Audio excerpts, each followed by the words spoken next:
Hi friends, ఈరోజు స్ట్రాలతోని ఒక అందమైన బొకే తయారు చేసేది చూద్దాం. ఇలా ఒక స్ట్రా తీసుకొని ఆఫ్ చేసుకొని దాన్ని 3 భాగాలుగా ఫోల్డింగ్ చేసి ఇలా చిన్నగా ఒక ఫ్లవర్ ఆకారంలో కట్ చేసుకోవాలి, పెటల్లాగా. తర్వాత కొంచెం లైట్గా గోరుతో ఇట్లా గీగితే ఫ్లవర్ పెట్టెల ఆకారం వస్తుంది. వేరే స్ట్రా తీసుకొని ఇలా హాఫ్ కట్ చేసుకుంటూ ఇలా ఆఫ్ చేసుకొని హాఫ్ ఫోల్డింగ్ పెట్టుకొని ఇలా మీకు డబల్ కలర్ కావాలంటే డబల్ కలర్ కూడా పెట్టుకోవచ్చు.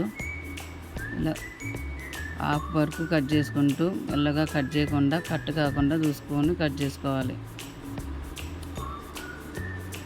ఇలా ఒకటి ఫోల్డింగ్ లోపలికి మడత పెట్టాలి.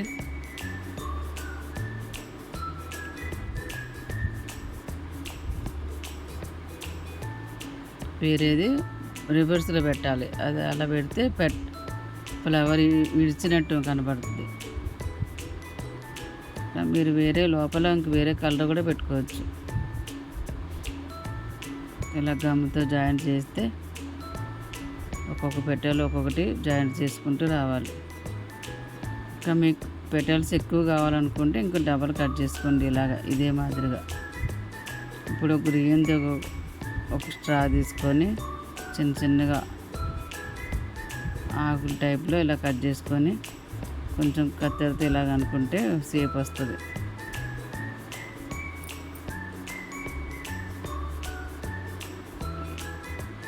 ఇవన్నీ గమ్ము సాయంతో అతుకు పెట్టేసి ఇలా ఫ్లవర్ రెడీ అవుతుంది. అందమైన flower bouquet ready. Thank you friends.